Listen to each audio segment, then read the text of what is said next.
Halo pemirsa channel Indomiliter.com. Wahana yang satu ini identik dengan sebuah drone bawah air. Tak salah jika ada anggapan seperti itu. Punya warna kuning dan mampu bergerak lincah.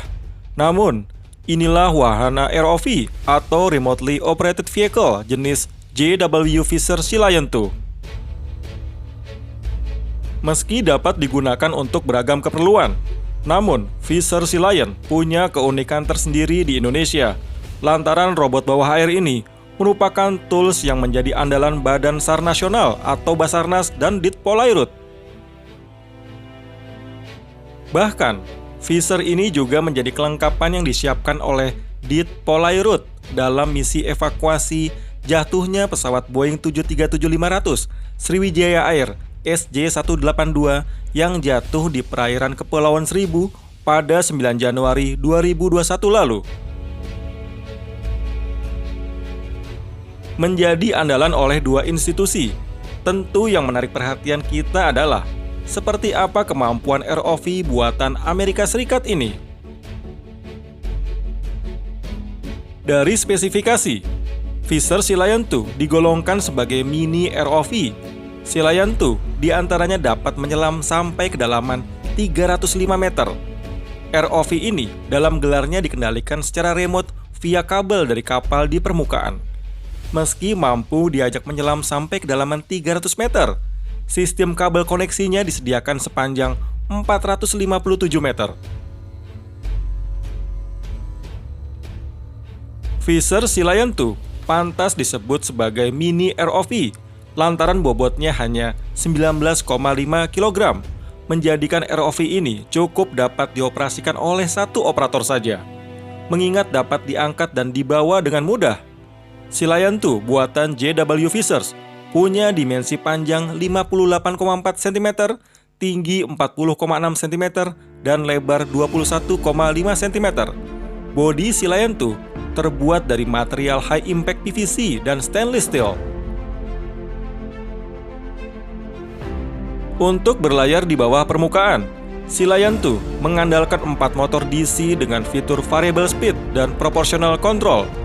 Secara umum, dengan 4 motor propeller, Sea Lion 2 dapat melaju dengan kecepatan 4 knots. Sebagai unit pengendali, operator di kapal permukaan dilengkapi monitor ukuran 15 inci. Monitor dikemas kompak dalam control box yang berbobot 10 kg. Dengan memantau navigasi lewat monitor LCD, operator dapat dengan nyaman mengendalikan ROV, bahkan dimungkinkan menggunakan koneksi joystick wireless. Monitor sang operator pun terbilang canggih. Pasalnya sudah dibekali fitur high resolution, ultra bright, dan tentunya berwarna.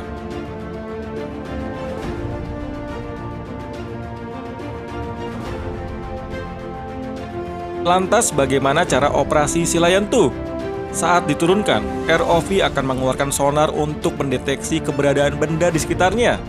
Dengan scanning sonar, radius jangkauan sonar mencapai 60 meter. Bila sonar mendeteksi adanya benda padat tertentu, alat tersebut akan mengeluarkan bunyi yang berbeda-beda tergantung material pada benda. Sea Lion 2 juga dibekali metal detektor RMD1.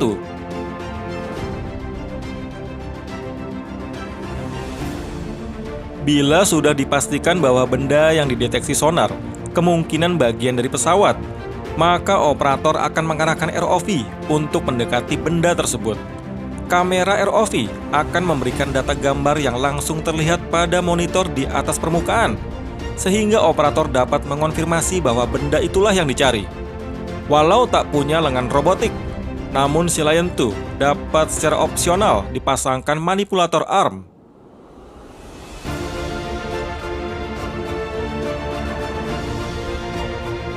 Bicara tentang kamera, Sea Lion 2 dibekali kamera lensa sepertiga inci Super HAD CCD 2 Color yang dapat beroperasi di kondisi siang dan malam hari.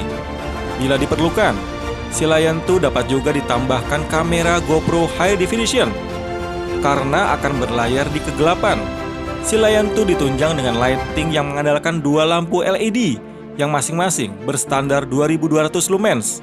Dalam kondisi tertentu, Si Lion 2 juga dapat dipasangkan eksternal DVD recorder dan built-in DVR recorder. Walau punya desain kompak dan ergonomis, namun si Lion 2 punya kelemahan. Dengan bobotnya yang ringan, menyebabkan ROV ini tidak dapat dioperasikan di perairan yang kecepatan arusnya melebihi 2 knots. Sementara bila dipaksakan, maka si Lion 2 akan kesulitan melawan arus.